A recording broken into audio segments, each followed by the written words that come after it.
بہادر شاہ اول کے بعد اب ہم اس کے بیٹے جہاندار شاہ کے بارے میں معلومات حاصل کرنے جا رہے ہیں، جس کا دور حکومت سن 1712 سے 1713 کے درمیان رہا۔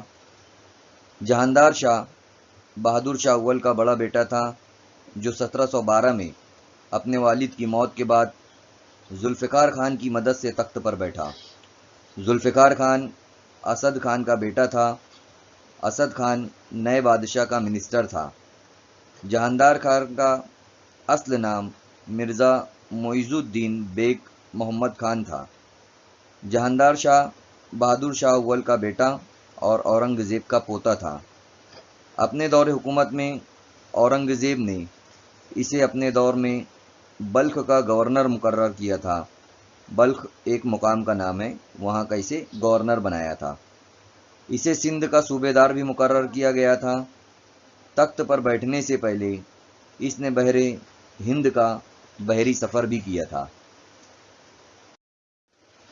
اس نے سونے چاندی اور تانبے کے سکے جاری کروائے۔ تانبے کے سکے 14 گرام اور 20 گرام کے جاری کیے گئے تھے۔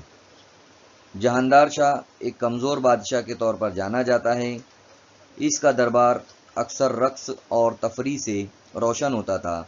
اس نے ایک رقص کرنے والی لڑکی سے شادی کی جس کا نام لال کنور تھا۔ جہاندار شاہ اعلیٰ معززین کا بہت کم احترام کرتا تھا۔ جہاندار شاہ کو اس کے حامیوں اسد خان اور ذوالفقار خان نے قید کر کے 1713 میں قتل کر دیا۔